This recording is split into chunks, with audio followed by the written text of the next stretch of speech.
bwe lwali bwe luti mu 1793 eyali kabaka wa Bufalansa Louis ow'e16 yattibwa n'akalabba ak'ekika kya guillotine.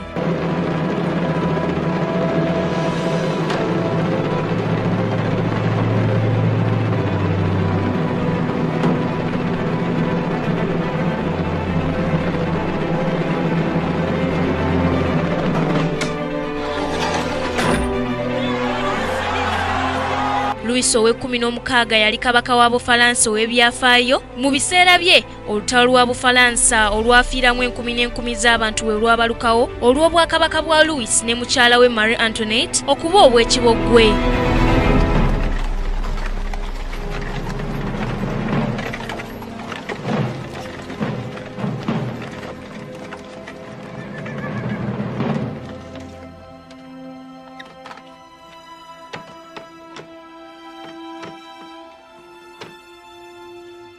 Okutiwa kwa Louis ow'e16 kwe kwatandika akaseera akazigizigi mu Bufalansa nga wano buli omu eyali yaweerezaako mu bwakabaka bwa Louis ow'e16 nga sakimu naye yattibwa.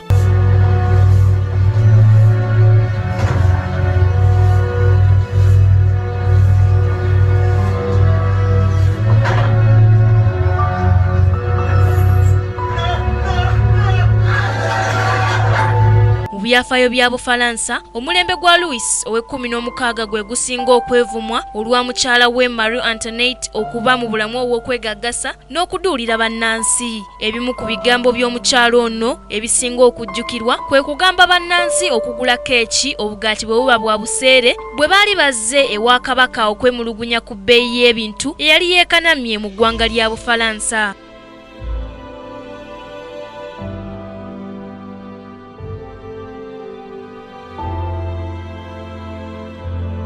Ebyo wamu n'ebirala bye byasindikiriza bannansi ba Bufalansa okulwanyisa obwakabaka bwa Louis ow'e16 okumala emyaka egiwerera ddala 10 okuva mu 1789 okutuusa mu 1799 okukakkananga kabaka Louis ow'e16 mukyala we Marie Antoinette n'abaana baabwe bonna battiddwa.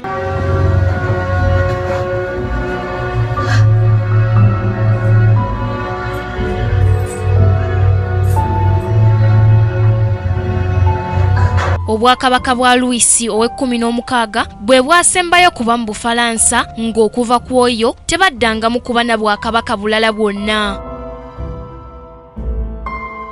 Nasaka Joeria, KTV, Amalindirire.